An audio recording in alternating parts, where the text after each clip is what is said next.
Selamat pagi, pagi yang cerah, pagi cerah bagi jiwa-jiwa yang bahagia. Bapak Ibu Saudara yang dikasih Tuhan, pagi ini saya dikagetkan dengan satu tindakan. Ternyata Bapak Ibu Saudara yang dikasih Tuhan, banyak potensi, banyak karunia yang ada di gereja ini, khususnya untuk setiap jemaat. Tadi pagi saya mengikuti kelas sekolah minggu remaja pemuda. Saya kaget. Kagetnya apa? Karena saya dan istri berebut gitu. Ya Mas, kita mengajarkan pemuda ini terlibat dalam pelayanan firman gitu ya. Dalam artian, yuk coba pemuda ini diberi tanggung jawab untuk mengajar sekolah minggu. Kemarin sudah ada satu Mbak Nike ya. Mbak Nike ini diperbantukan ke kelas asuhan bersama Bu Nina. Harapannya apa? Kedepannya Mbak Nike nanti juga ada pertumbuhan. Ya. Masih muda, dipersiapkan untuk menjadi guru sekolah minggu. Ada tujuannya ya, ketika dipersiapkan. Ini tadi sebenarnya sudah beberapa minggu ya, 3 kurang lebih hampir 2 bulan ya, kurang lebih hampir 2 bulan kelas remaja pemuda ini gantian, guru murid yang mengajar. Tadi Mas Dandi minggu lalu sebelum saya itu Mbak Lisa, benar ya Mbak Lisa ya, Mbak Lisa tadi, benar ya Mbak Lisa ya. Saya mengikuti. Kenapa saya mengikuti? Saya ini dibebani. Saya pengen diajar. Murid sekolah minggu ngajar Pak Pendeta atau Bu Pendeta. Ini luar biasa, saudara. Tadi saya mendengar Mas Dandi mengajar sekolah minggu. Yang diajar salah duanya keluarga pendeta, saudara. Tidak gampang untuk membahas firman Tuhan di hadapan pendeta. Saya dulu nggak berani. Mas Dandi sama Mbak Lisa ini orang yang berani. Salut, saya bagi Anthony Before. Saya dulu, saudara, sudah bekerja, usianya lebih dari Mas Dandi, lebih dari Mbak Lisa. Pengajar di kelas yang lebih dewasa, misalkan dulu saya itu di kelas pemuda, mengajar sesama saja, nggak pede, takut, grogi dan sebagainya. Nggak tahu Mas Dandi tadi grogi nggak Mas Dandi? Sedikit kali kan?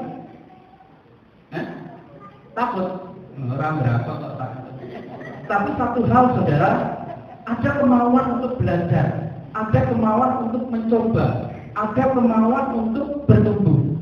Dan saya lihat apa yang disampaikan tadi juga, ternyata Mas Dandi pintar, bisa, sanggup membawakan itu dengan baik. Saya tidak memegang buku, tapi ketika saya mendengar dan ketika saya melihat, ternyata sudah ada kemajuan yang sangat besar, pesat kemajuannya. Ini sebenarnya sudah patut untuk menjadi pengajar selama itu. Tapi besok tunggu Mas Dandi ya, dari saya. Gitu. Nah artinya apa saudara? Ada satu potensi kerohanian yang sesungguhnya dimiliki jemaat, dan itu mungkin ada yang malu-malu, ada yang takut nek salah, namanya ajar salah wajar, karena ada yang membimbing di situ nanti akan diluruskan. Satu kebanggaan saya adalah ternyata mereka ketika ada satu tanggung jawab, saudara, kalau tanggung jawab itu hanya sebatas untuk membersihkan ini, membersihkan itu gampang. Tapi untuk menyampaikan kebenaran, saudara, saya saja kadang dulu waktu masih di STBI disuruh menyampaikan renungan di angkatan pergumulannya luar biasa. Karena apa? Sing diajar itu orang-orang yang ngerti firman Tuhan, sing mengajar ini ya belum tentu sing mengerti gitu ya. Jadi pergumulannya ada ketakutan yang luar biasa. Karena yang dipertanggungjawabkan itu kepada Tuhan pengajarannya.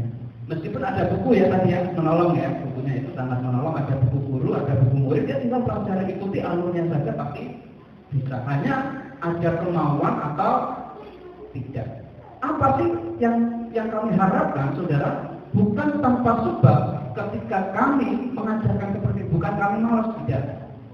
Kalau kami terus mengajar, gereja ini ke depan membutuhkan guru sekolah minggu.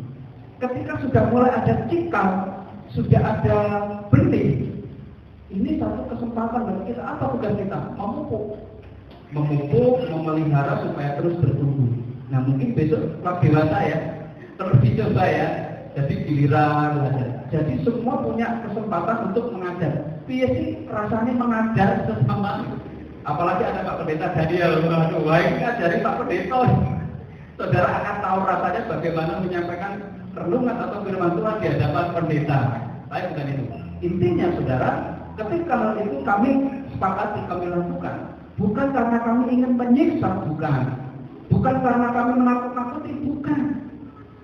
Kami ada satu alasan, kami ada satu tujuan kenapa kami mengajarkan regenerasi. Bangga nggak sih kalau di gereja kita kaum muda itu sudah mulai ada yang terlibat menjadi guru sekolah minggu. Saya pribadi bangga, saya pribadi bahagia. Karena apa? Anak-anak yang masih muda sudah punya potensi memiliki karunia rohani. Dan ini yang harus terus dikembangkan, saudara. Dan ini yang didoakan setiap jam doa, didoakan ibadah di doa syafaat, didoakan adanya pertumbuhan gereja. Kualitas, nah ini kita bangun di situ. Sasarannya nanti tujuannya sampai di situ. Ada kualitas kerohanian di setiap pribadi jemaat gereja Baptis Indonesia Ketawa. Amin. Ke depan sasarannya di situ. Semua terlibat dalam pelayanan. Punya karunia, jangan hanya dipendam, tetapi karunia itu persembahkan kepada Tuhan. Siapa yang akan memfasilitasi? Gereja memfasilitasi pertumbuhan kerohanian. Dan itu yang harus kita siapkan. Mulai dari kapan? Sejak dini. Harus dipupuk. Nah, saudara-saudara dikasih Tuhan masih tetap tema yang sama selama 3 minggu ini. Masih ingat temanya?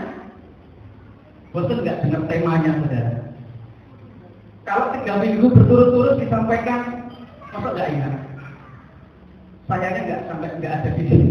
Ada kemarin itu ada apa namanya? Ada sesuatu hal ya. Ketika pas latihan ternyata error, gitu ya, ada insiden. Masih ingat temanya? Sudah 2 minggu berturut-turut. Hidup apa? Hidup karena nggak hidup ya karena begitu. Hidup yang digerakkan oleh tujuan. Jadi hidup itu harus punya tujuan. Kalau hidup itu sudah punya tujuan, pertanyaannya apa tujuan hidupmu atau apa tujuan saudara hidup kemarin kan gitu ya. Nah pada saat ini Bapak Ibu Saudara yang dikasih Tuhan ayatnya berbeda. Hidup yang digerakkan oleh tujuan.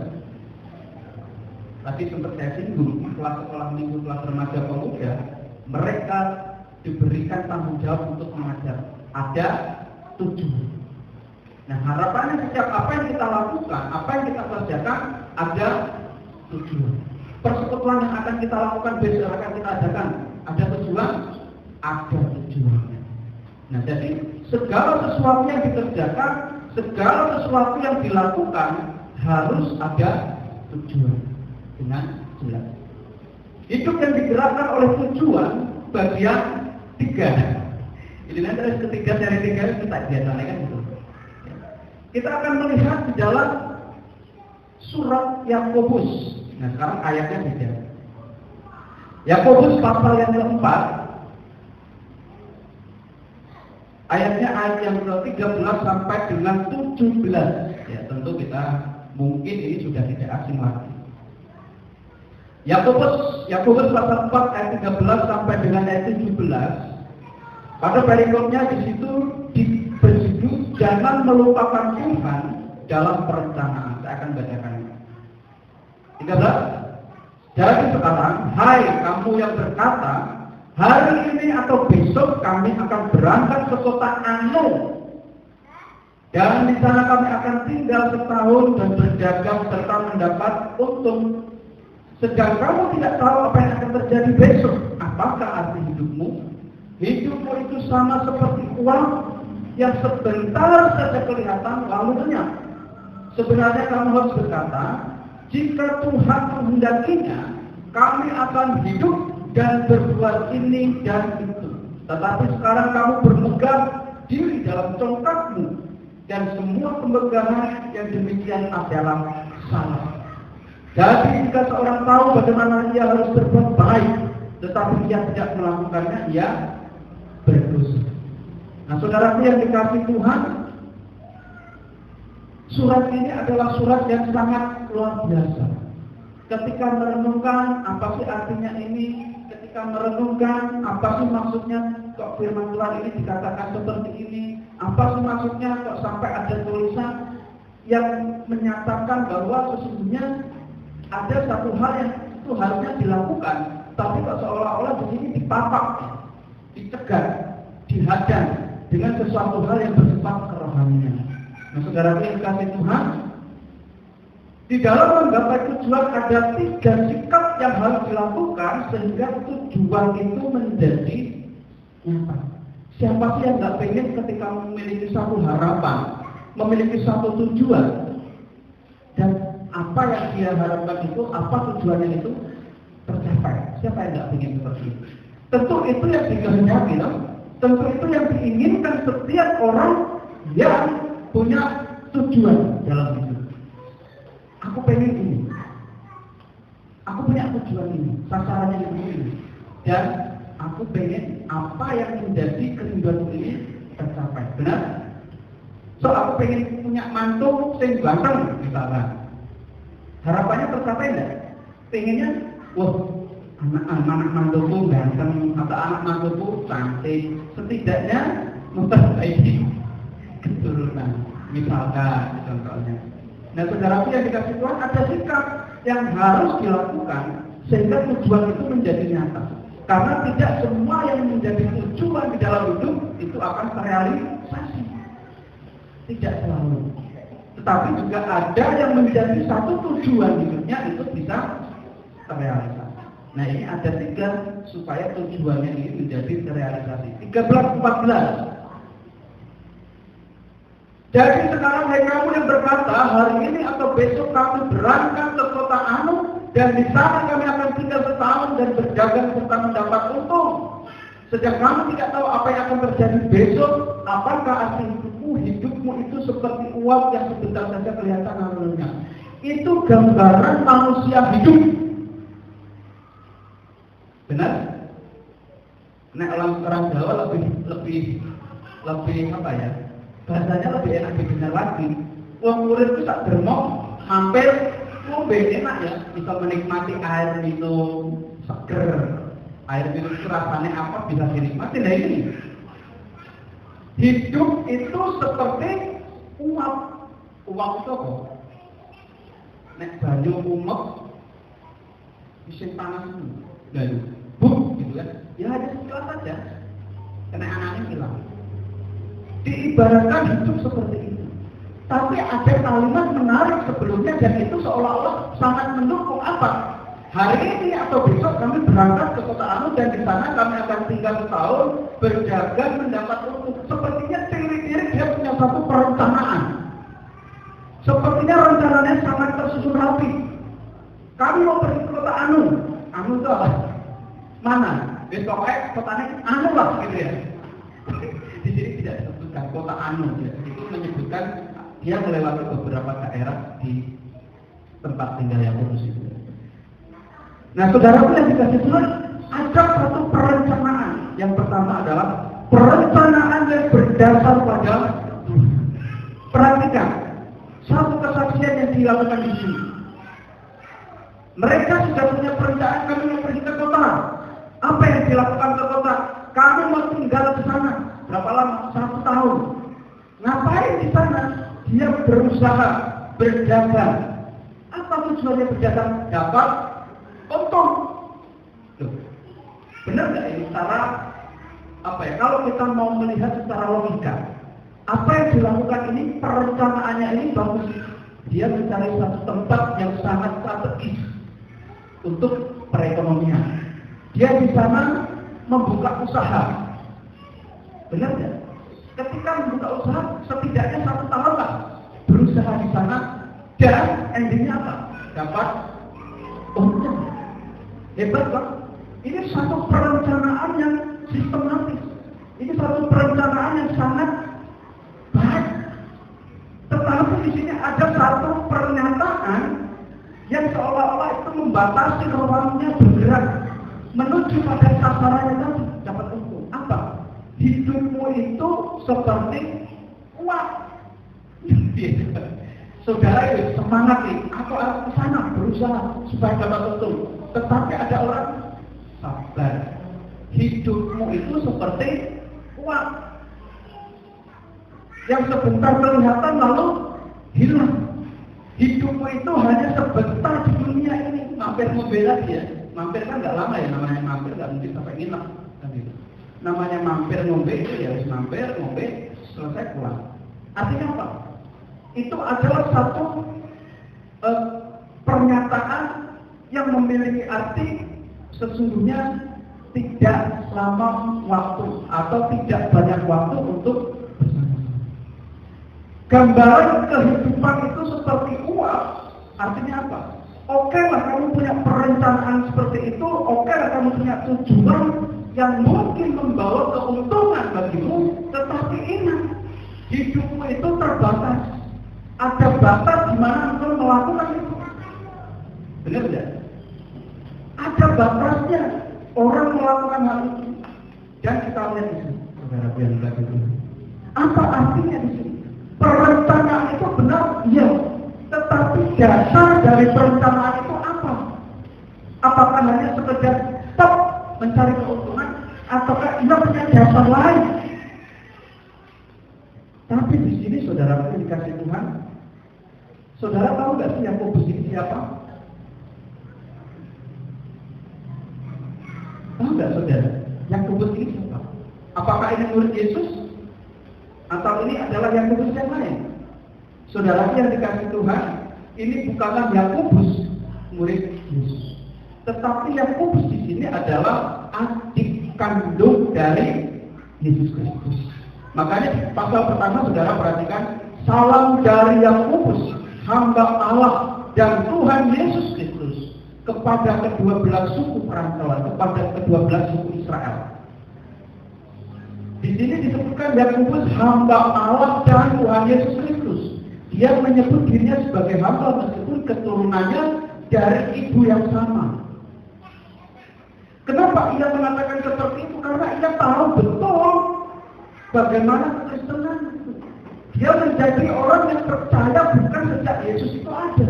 Dia menjadi percaya ketika Yesus itu sudah mati. Bayangkan, mati, bangkit, naik ke surga, baru dia menjadi orang yang percaya. Dan satu kesaksian Yakobus ini sungguh luar biasa, memberikan satu teguran yang keras. Bolehlah punya perencanaan, bolehlah punya planning yang sangat luar biasa, tetapi ingat, dasarnya harus benar, dasarnya harus tepat. Perencanaan itu harus berdasar pada Tuhan. Artinya apa?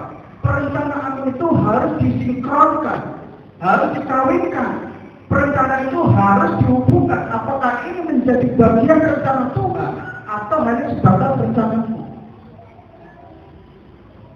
Kalau rencanaku ya itu tadi, dia akan mengatakan aku akan pergi ke kota anu, aku di sana akan berjualan, berdagang, aku akan tinggal di sana 1 tahun, aku akan mendapat untung untuk pribadinya. Tetapi dasarnya bukan kepada itu, harusnya berdasar kepada Tuhan. Ketika nanti akan kita bahas, ketika apa yang kita lakukan ini sinkron dengan apa yang dikehendaki Tuhan, maka apa yang direncanakan itu pasti saya percaya 100% akan terjadi. Nah, kasusnya saudara, betapa mudahnya orang memiliki berbagai macam rencana untuk mengabaikan Allah dan rancangan mereka. Apabila hati orang menjadi terpatri pada hal-hal duniawi, maka hal itu memiliki kuasa sehingga hati dibuat asik membayangkan impiannya sendiri. Nah, saudaraku, ini bedanya kalau orang itu perencanaannya berdasar pada diri sendiri, pikirannya untuk keuntungan diri sendiri, untuk kesenangan diri sendiri, untuk impiannya diri sendiri. Karena dasarnya bukan kepada Tuhan, berarti dasarnya pada diri sendiri, untuk keuntungan diri sendiri, untuk impiannya sendiri. Maka sering bertentangan dengan apa yang Tuhan inginkan. Nanti kita akan bahas di situ, saudara. Oleh karena itu, yang harus kita waspadai adalah niat atau keinginan untuk terus mengejar apa saja di sini.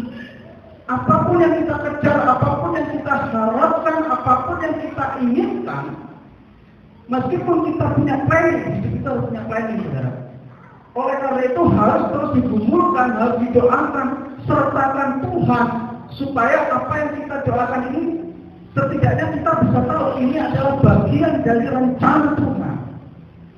Ketika Tuhan sudah punya rencana dalam hidup kita, apa yang kita lakukan ini adalah satu sarana menjangkau atau mendapatkan rencana Tuhan itu, maka itu akan terjadi. Tuhan punya keinginan, kita punya keinginan yang klop dengan keinginan Tuhan. Terjadi tidak? Terjadi. Tetapi ketika kita punya keinginan dasarnya pada diri sendiri itu tadi, terhadap impiannya sendiri, saudara akan mengalami kegagalan. Karena apa? Nanti kita akan bahas bagian yang kedua. Tidak usah berlama-lama, saudara. Terlalu merasa mampu terhadap kemampuannya, merasa bahwa ia memiliki satu pemikiran yang strategis, langkah-langkah yang strategis demi mendapatkan apa yang dia inginkan. Tetapi ketika ia melupakan dasar dari apa yang dia lakukan itu, maka perencanaan itu tidak akan terjadi. Apa yang harus kita lakukan? Doakan. Apa yang harus kita lakukan? Pergumulkan perencanaan itu dengan Tuhan. Serahkan kepada Tuhan, apakah ini menjadi bagian dari rencana Tuhan? Kita akan tahu ketika Tuhan turut berkarya di dalam setiap perencanaan. Dan ketika apa yang kita rencanakan ini klop dengan rencana Tuhan, maka apa yang kita rencanakan itu akan terjadi. Apakah karena kita? Tidak. Karena adanya perencanaan yang sama. Tuhan punya rencana dalam hidup saudara. Amin. Dan Tuhan itu meletakkan tujuan dalam hidup saudara. Ketika tujuan Tuhan itu sama dengan tujuan saudara, maka itu akan terjadi. Kurang lebih seperti itu. Yang kedua, saudaraku, ayat 15. Demikian firman Tuhan. Sebenarnya kamu harus berkata, jika Tuhan kehendaknya, kami akan hidup dan berbuat ini dan itu. Sikap yang harus dilakukan sehingga tujuan itu menjadi nyata, selain adanya perencanaan yang berdasar pada Tuhan, yaitu melibatkan perkenanan Tuhan. Melibatkan perkenanan Tuhan. Perkenanan dalam bahasa yang mudah kita pahami adalah restu.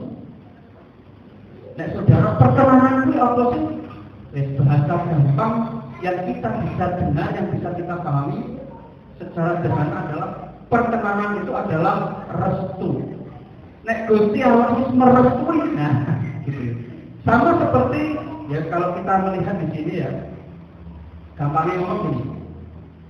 Di dalam menjalin sebuah hubungan, yang paling penting adalah restu. Saya dulu mendapatkan istri itu karena restu. Dia mau menjadi istriku dan menikah denganku, berkeluarga denganku, punya anak. Karena apa? Restu. Karena restu. Meskipun dulu sempat ada nggak direstui ya. Saya dulu nggak direstui saudara, misalnya anakku masuk ragulan pendeta gitu. Anakku jadi pendeta, masuk ya jadi bujurnya pendeta mana gitu ya. Misalnya. Tapi jangan gitu, harus bangga karena apa? Pendeta itu bukan satu hal yang hina, karena dia melakukan pekerjaannya cuma nggak banyak orang yang mau melakukan itu, mengunjukkan. Siapapun yang terpanggil untuk melayani Tuhan adalah orang yang istimewa, karena belum tentu orang punya panggilan untuk melayani Tuhan. Siapapun, ya bukan hanya sebatas istri pendeta. Ketika saudara terpanggil melayani apapun, nah, harus bangga karena apa? Loh, enggak semua orang menerima panggilan itu. Ketika aku melakukan panggilan itu harusnya bersyukur karena Tuhan memperhitungkan saya dan saudara. Kembali di sini saudara, hidup melibatkan perkenanan Tuhan dalam artian ada restu yang Tuhan berikan. Sehingga apa? Sehingga setiap perencanaan itu, kalau Tuhan sudah mengatakan ya aku merestuimu, apa yang akan bisa menghalangi? Tidak ada. Ada satu pujian. Bila kau yang membuka pintu, tiada yang dapat menutupnya. Bila kau yang mengangkat angin, tiada yang dapat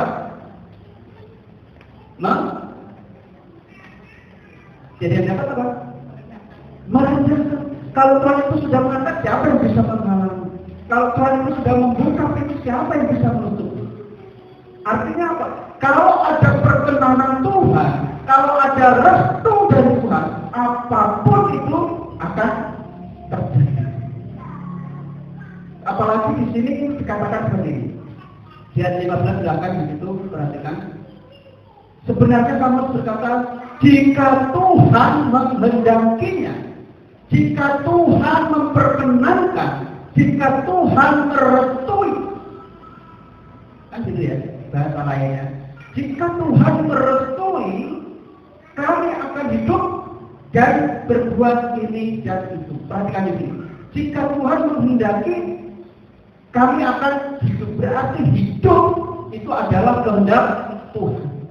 Makanya tadi ya, dia punya perencanaan tapi dipapak dengan satu pernyataan, hidupmu itu seperti uang, hanya sebentar saja. Tetapi kalau Tuhan merestui, kalau Tuhan itu sudah memberikan perkenanan kepadanya, maka apa yang disampaikan, apa yang dinyatakan Tuhan itu akan terjadi. Kalau sini jika Tuhan menghendaki kami akan hidup, artinya apa? Kita harus ingat bahwa waktu kita berada di tangan Tuhan. Waktu kita tidak ada di tangan kita sendiri, mungkin kita bisa merencanakan, oke. Tetapi perencanaan itu iya atau tidak, disepakati atau tidak, disetujui atau tidak, ada di tangan Tuhan. Sepintar-pintarnya orang, sepandai-pandainya orang, sehebat-hebatnya orang, saudara, segala sesuatu ada di dalam restunya Tuhan. Sehebat apapun manusia, berjalan tidak merestui, itu tidak akan terjadi. Kalau Tuhan tidak berkenan, itu tidak akan terjadi. Kurang lebih seperti itu, saudara. Artinya apa? Harus bergantung kepada Allah. Kita hidup selama Allah menentukan dan dalam keadaan-keadaan yang ditetapkan oleh Allah. Kita itu bisa hidup karena Allah yang menentukan. Keadaan-keadaan yang sudah ditetapkan Allah itulah yang akan terjadi di dalam setiap kehidupan kita. Jadi apa yang terjadi dalam diri saudara dan saya itu oleh karena ketetapan Allah. Apa yang terjadi pada diri dan saudara dan saya itu oleh karena restu. Itu semua oleh karena perkenanan Allah. Dan kita lihat di sini, jika Tuhan menghendaki kami akan berbuat ini dan itu. Artinya apa? Ada tindakan, ada rancangan tadi. Semua tindakan dan rancangan kita berada di bawah kendali Tuhan. Saudara boleh berencana, saudara boleh memiliki planning 1 tahun, 2 tahun, 3 tahun, 4 tahun, 5 tahun. Tetapi perhatikan di sini, ada satu kata, jika Tuhan menghendakinya. Ngomong jika Tuhan menghendaki, nggak bisa ditawar. Apakah itu semua akan terjadi? Bisa saja terjadi. Keuntungan tadi.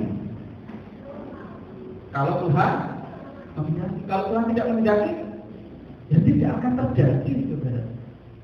Nah, oleh karena itu tadi perencanaan harus datangnya dari Tuhan.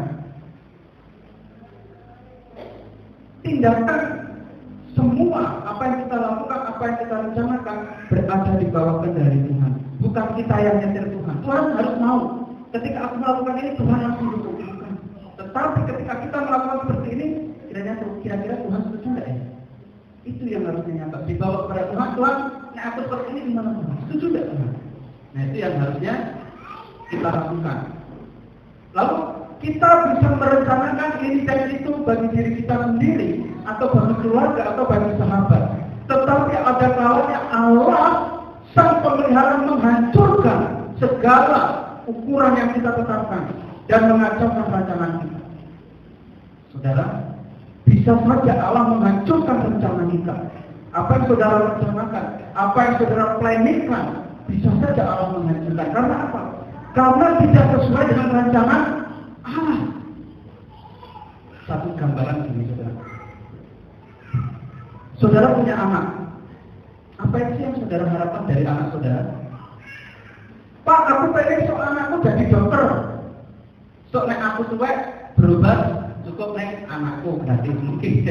Pak, aku pengen anakku jadi guru supaya keturunanku berikutnya nggak susah untuk belajar. Pak, aku pengen anakku seperti ini. Benar? Itu gambaran orang tua.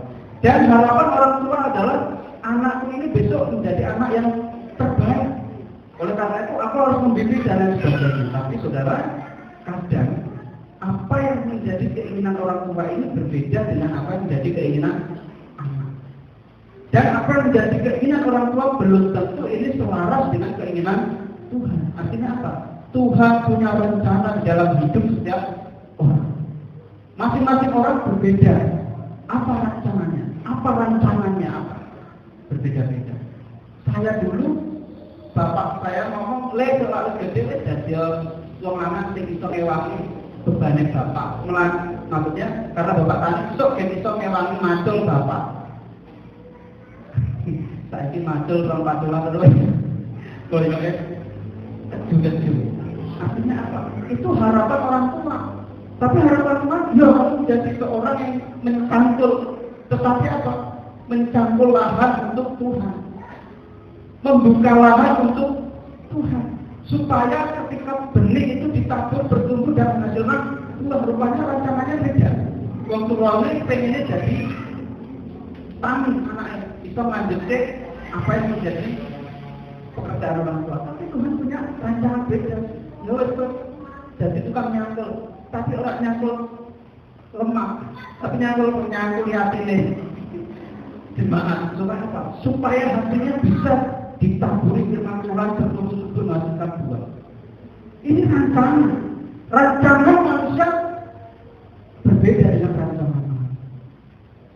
Nah, oleh karena itu perlu ada perkenanan Tuhan. Dan bisa saja Allah mengacaukan rancangan itu. Karena apa? Allah pengen rancanganmu itu selaras dengan rancangan Tuhan. Ini loh, ya tak hancurnya dan ini ngerti rancanganku padamu. Supaya kamu menangkap maksudmu dalam hidupmu. Supaya kamu menangkap visi Tuhan dalam hidup. Tuhan meletakkan tujuan di dalam hidup saudara. Dan tujuan saudara ini harus selaras dengan tujuan Tuhan. Ketika tujuan saudara ini selaras dengan tujuan Tuhan, maka itu akan terjadi. Nah, tidak selaras tidak mungkin bisa terjadi. Oleh karena itu, Bapak Ibu Saudara, baik keputusan maupun untuk bertindak, kita harus menyerahkan sepenuhnya kepada Allah melalui doa dan pengharapan. Jangan merasa kita pintar, jangan merasa kita mampu, jangan merasa kita bisa, akhirnya kita mengambil keputusan sendiri tanpa melibatkan Tuhan, tanpa meminta perkenanan Tuhan, tanpa meminta restu dari Tuhan. Bawalah segala doa dan pengharapan kepada Allah yang sanggup melakukan perkara besar. Dan jika mendapat perkenanan Tuhan, maka apa yang sedang dipergumukan akan sesuai dengan harapan, dan hal itu akan menjadi bagian rencana Tuhan, dan itu akan terrealisasi. Apapun saudara yang saudara rencanakan dalam hidup, coba sinkronkan dengan Tuhan. Kalau itu selaras, maka itu akan terjadi. Yang terakhir 16:17. Ayat 16-17, sikap yang harus dilakukan selain perencanaan itu berdasar pada Tuhan, libatkan perkenanan Tuhan. Yang terakhir adalah menjalani kehidupan dengan kerendahan hati. 16-17. Apa yang terjadi di situ, saudara? Tetapi sekarang kamu memegahkan diri dalam kecongkakanmu, dan semua pemegahan yang demikian adalah salah. Jadi jika seorang tahu bagaimana ia harus berbuat baik, tapi ia tidak melakukan, ia berdosa. Kebaikan di sini apa yang dimaksudkan? Baik itu perencanaan itu, baik itu apa yang menjadi kehendak kita harus selaras dengan Tuhan. Ketika itu kita lakukan, maka di ayat yang ke-17 itu tidak berdosa. Tapi kau sudah tahu apa yang baik perencanaanmu, itu harus dibawa kepada Tuhan. Engkau harus melibatkan Tuhan di dalamnya. Engkau harus meminta perkenanan Tuhan. Ketika hal itu dilakukan, maka dan ketika itu tidak dilakukan, saudara berdosa. Saudara punya perencanaan, tapi saudara tidak melihat saudara punya perencanaan, tapi tidak melibatkan Tuhan di dalamnya, saudara berdosa. Saudara sudah punya planning yang baik, tetapi saudara tidak minta restu Tuhan, saudara berdosa. Jadi dosa itu bukan hanya sekedar aku melakukan suatu perbuatan yang menyimpang di hadapan Tuhan, tidak. Tetapi ketika kita tahu kalau punya rencana dan sebagainya, kita harus sinkronkan dengan rencana Tuhan. Ketika itu tidak kita lakukan, kita berdosa. Dosa itu kompleks, saudara. Bukan hanya sebatas aku tidak taat kepada Tuhan, aku tidak tunduk kepada Tuhan, aku berbuat sesuatu yang menyimpang di hadapan Tuhan. Iya, itu berdosa, itu dosa. Tetapi di sini, saudara, lebih spesifik lagi dan lebih dalam lagi. Kita tahu yang baik, kita tidak lakukan, kita berdosa. Artinya apa, saudara? Biar kasih Tuhan di sini ada perlu adanya kerendahan hati. Saudaraku lihat di ayat yang ke pasal 4 ayat yang ke-6. Tetapi kasih karunia yang dianugerahkannya kepada kita lebih besar daripada itu. Karena itu ia katakan apa di situ? Allah menentang orang yang congkak, tetapi mengasihani orang yang rendah hati. Congkak kesombongan itu berlawanan dengan rendah hati, saudara.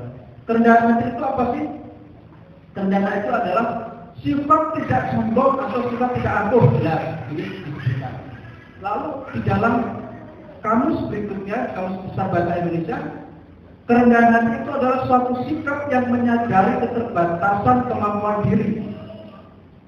Dia sadar bahwa kemampuannya itu terbatas, dan dia sadar ketidakmampuan diri sendiri. Ia sadar bahwa ia membutuhkan orang lain. Ini orang yang rendah hati. Artinya apa? Ia terbuka, kritikan terbuka, lalu masukan yang terbuka. Dia merasa bahwa aku ini membutuhkan orang lain. Aku merasa bahwa kemampuanku ini terbatas. Ketika ada orang yang mau menolong, orang yang memberi masukan, ya ia bisa menerima. Ini orang yang rendah hati. Artinya apa, saudara? Nah, di dalam ayat yang ke-6 ini, Allah sangat menentang orang yang congkak, tetapi Allah mengasihani orang yang rendah hati. Tingkah laku para pedagang, kalau kita membaca di sini tadi di ayat 13, tingkah laku para pedagang, saudara. Kalau kita melihat, dia akan merasa puas dengan dirinya sendiri. Ia merasa mampu, ia merasa sanggup melakukan apa yang ia sukai. Karena ia merasa punya pengalaman, karena ia merasa punya pengaruh. Akhirnya apa? Di dalam dirinya, aku bisa kok. Aku bisa mendapatkan keuntungan kok, tanpa aku harus melibatkan orang lain. Karena apa? Karena dia sudah punya keahlian. Ini sombong. Allah tidak menyukai orang yang sombong. Dan sangat jelas bahwa itu ditentang oleh Allah. Ketika orang melakukan itu, maka berarti ia menentang Allah. Mereka tidak hanya melupakan kesamanya, tetapi juga melupakan Allah dalam setiap rancangannya, karena keangkuhan dan kesombongannya. Ya, tadi ketika ia merencanakan tadi, aku kan pergi ke sana sini, aku akan mendapat untung, aku dalam satu tahun ini dan lain sebagainya. Ia merasa bahwa apa yang dia lakukan sudah tepat.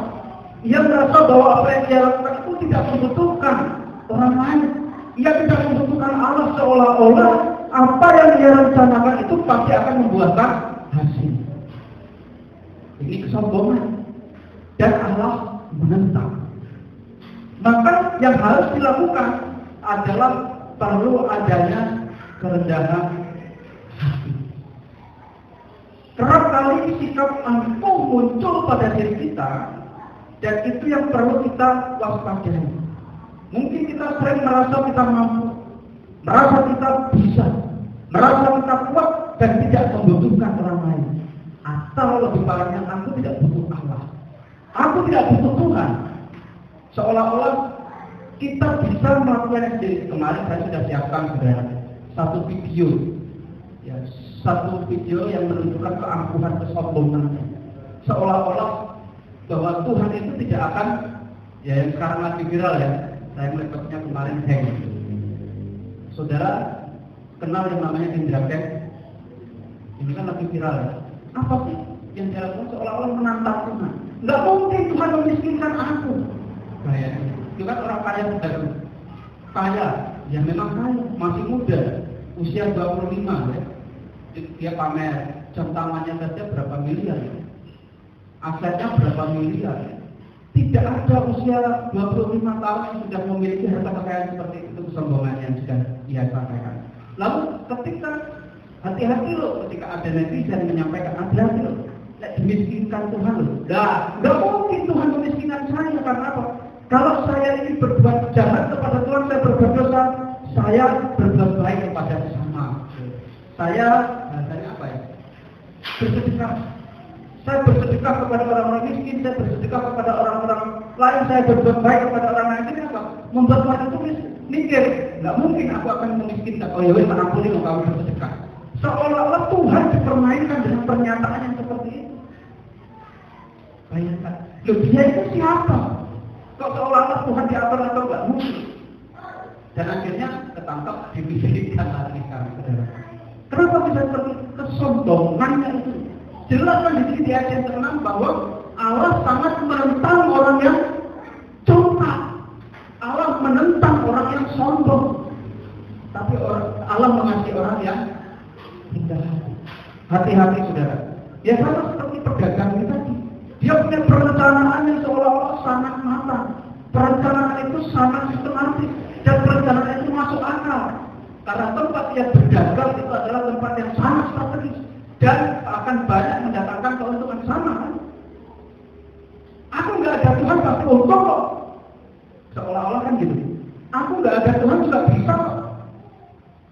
Namun di situ disadarkan hidupmu itu hanya seperti uang. Hidupmu itu hanya sebentar. Pada akhirnya kamu akan meninggalkan semuanya itu. Kurang lebih kan gitu. Semua yang kamu miliki, semua yang kamu perjuangkan itu akan tinggalkan. Dan ketika, nah sekarang kesini saudara, ketika semuanya itu sudah dinyatakan, kira-kira berubah pikiran nggak ya orang ini? Sadar nggak ya orang ini? Bahwa apa yang harusnya dilakukan segala perencanaan harus ada perkenanan Tuhan. Apa yang ia lakukan perencanaan itu harus dasarnya dari Tuhan. Sehingga meskipun kita dipanggil, meskipun hidup seperti uang hanya sebentar, apa yang kita lakukan itu bermanfaat bagi kita di kemudian hari. Kalau tidak bisa kita nikmati di dunia ini, kita akan menikmati di masa yang akan datang. Rasul Paulus kemarin yaitu panggilan surga. Disitulah akan dinikmati. Nah, saudara ini kasih Tuhan, yang sering kali muncul pada kita bukan hanya orang di luar kita. Orang Kristen, bahkan orang yang dekat dengan Tuhan pun hati-hati. Bisa saja dirinya akan menjadi orang yang sombong. Lalu dekat dengan Tuhan, kamu siapa? Orang yang memiliki kedewasaan rohani juga akan mengalami hal yang sama. Hati-hati. Ini akan bisa menjadi satu senjata untuk jatuh. Karena apa? Kesombongan. Siapapun dia, kalau dia adalah orang yang tidak membutuhkan Tuhan, ada kesombongan di dalam hidupnya, Tuhan pasti akan menghancurkannya. Tujuannya apa? Supaya sadar bahwa Tuhan itu ada, bahwa hidupnya itu membutuhkan Tuhan untuk kekuatan. Sebagai kesimpulannya, saudara, ringkasan teguran dan petuah dalam Alkitab ini masih dalam rangkaian agar orang Kristen hidup dengan memiliki tujuan yang benar. Hidup itu harus memiliki tujuan yang benar. Perencanaan boleh merencanakan segala sesuatu, bahkan usaha dan lain sebagainya. Ingat, ada 3 hal tadi. Ketika punya perencanaan, harus punya dasar yang benar. Dasarnya adalah Tuhan. Rencana kita harus sinkron dengan rencana Tuhan. Ketika ini sudah sinkron, maka perencanaan itu akan terjadi. Setelah perencanaan itu berdasar pada Tuhan, harus ada keterlibatan atas perkenanan Tuhan. Tuhan berkenan. Jika Tuhan menghendaki, jika Tuhan merestui, maka hal itu akan terjadi. Kurang lebih saudara itu mau menikah, orang tuanya sama-sama merestui, orang tua sana merestui, orang tua sini merestui, pasti akan menikah, kan gitu. Dan satu darah itu pasti akan jadi masalah. Terus kemudian terakhir, menjalani kehidupan dengan kerendahan hati. Allah menghendaki bahwa setiap kita itu memiliki kerendahan hati. Bukan kesombongan. Kalau ada kesombongan, hati-hati, Tuhan akan menghancurkan kita. Karena Tuhan punya rencana, dan rencana itu tidak sesuai dengan rencana kita. Apalagi ada kesombongan, Tuhan akan pasti hancurkan. Kalau kita nggak sombongannya, Tuhan pasti hancurkan. Karena apa?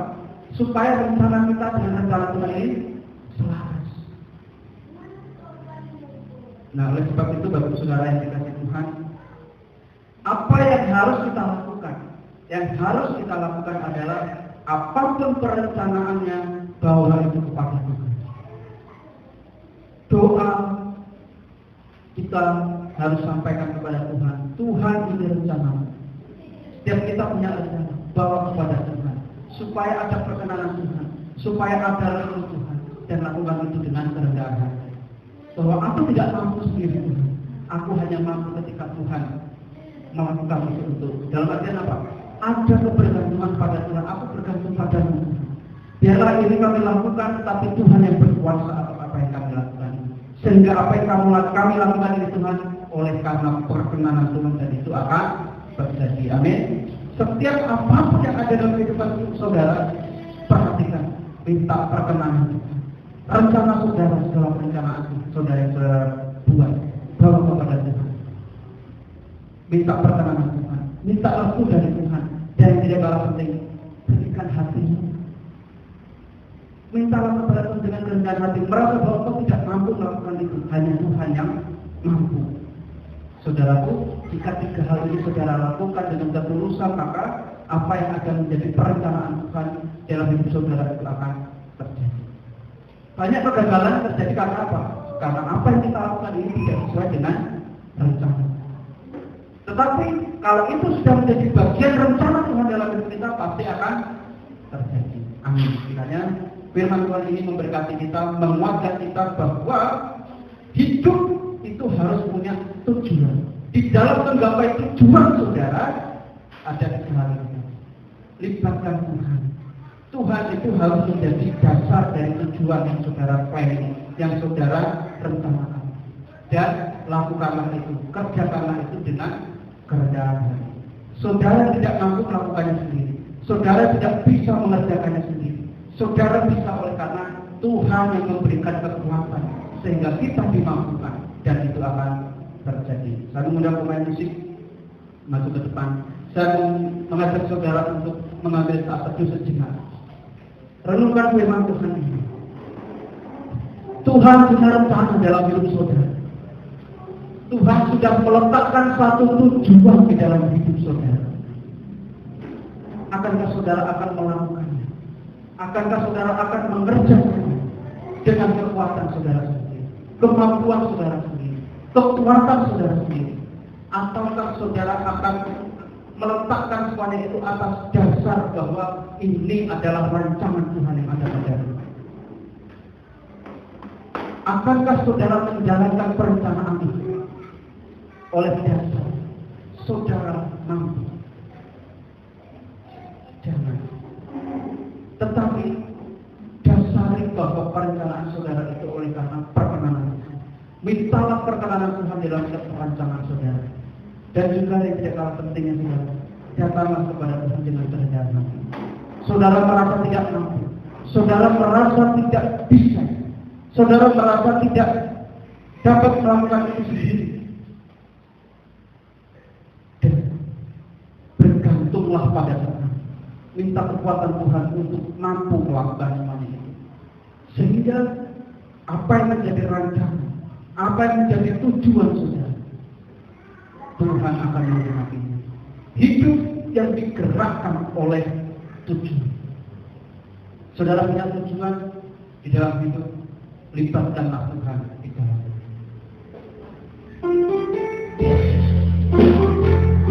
Berdoalah kepada Tuhan. Serahkan setiap bukan iman saudara, pergumulan bagi saudara, rentangkan resahan bagi saudara,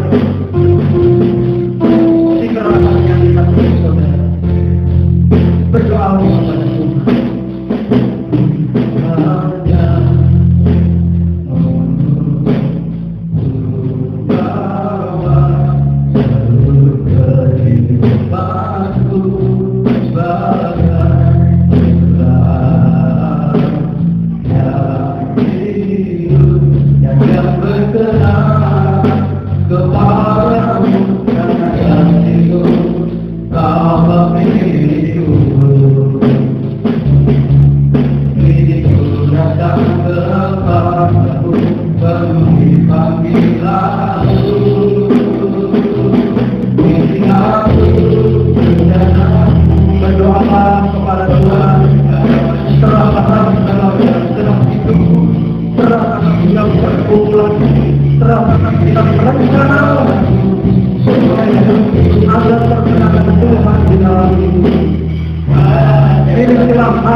berjaya sempurna seperti yang sempurna berjaya sempurna seperti yang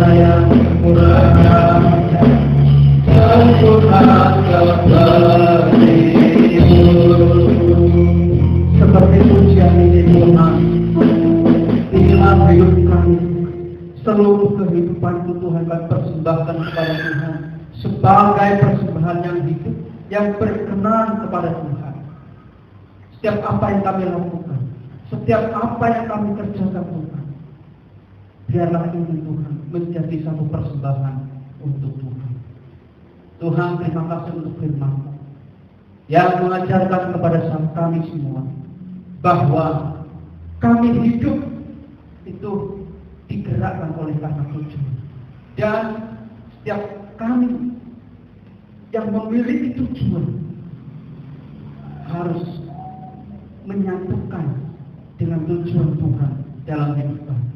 Kami harus menyatukan rencana dan rancangan kami berdasar dari rencana dan rancangan Tuhan. Dan juga Tuhan Yesus ajari kami senantiasa untuk melibatkan Tuhan di dalam setiap perencanaan kami. Ajari kami senantiasa Tuhan untuk menjadi pribadi-pribadi yang rendah hati di hadapan Tuhan. Di hadapan Tuhan kami bukanlah apa-apa. Di hadapan Tuhan kami adalah orang yang lemah. Oleh karena itu Tuhan, kami mengharapkan Tuhan turut bekerja atas kami. Kami bersandar kepada Tuhan. Kami rindu Tuhan yang akan memampukan kami untuk kami melakukan setiap perencanaan kami, sehingga hidup yang digerakkan oleh tujuan itu dapat menjadi nyata dalam kehidupan kami. Apapun yang menjadi tujuan kami, biarlah itu menjadi bagian dari rancangan Tuhan. Terima kasih Tuhan, terima kasih. Firman-Mu seperti disampaikan saat ini, kami bercara kudus-Mu tidak akan pernah berhenti menuntun membimbing kami di dalam kami menggapai tujuan di dalam kehidupan. Terima kasih Tuhan, terima kasih. Hamba-Mu berhenti berbicara. Hamba-Mu akan mengakhiri dan kami akan mengakhiri ibadah kami. Kami akan meninggalkan tempat kursi Tuhan. Kami akan berpisah satu dengan yang lain. Kiranya Tuhan memberkati perjalanan pulang kami, hingga kami sampai di rumah berkumpul dengan keluarga dengan penuh sukacita dan sejahtera, karena Tuhan menyertai. Pulangan saudaraku, kiranya kasih karunia dan sejahtera dari Allah Bapa, penyertaan yang daripada Roh Kudus, menyertai Bapak Saudara dari saat ini sampai Maranatha Tuhan Yesus datang kedua kalinya. Diberkatilah setiap langkah kehidupan Bapak Ibu Saudara, rumah tangga Bapak Ibu Saudara, usaha pekerjaan Bapak Ibu Saudara, segala hal yang saat ini menjadi pergumulan Bapak Ibu Saudara, diberkati oleh Tuhan. Karena kita hanya mengandalkan Tuhan, karena hidup kita memiliki satu tujuan, yaitu menggapai rencana Tuhan. Dan rencana Tuhan, biarlah itu juga menjadi bagian dari rencana kita semua. Kiranya Tuhan berkarya atas setiap laku hidup kita. Dalam nama Tuhan Yesus Kristus, kami berdoa. Kami mengucap syukur atas hikmat berkat yang Tuhan berikan, Tuhan sediakan. Haleluya. Amin. Silakan duduk kembali Bapak Ibu Saudara dikasih Tuhan. Silakan mengambil saat teduh sejenak.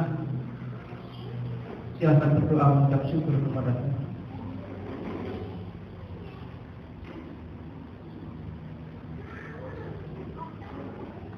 Hari juga saya mengucapkan selamat hari Minggu. Tuhan Yesus memberkati Bapak Ibu Saudara.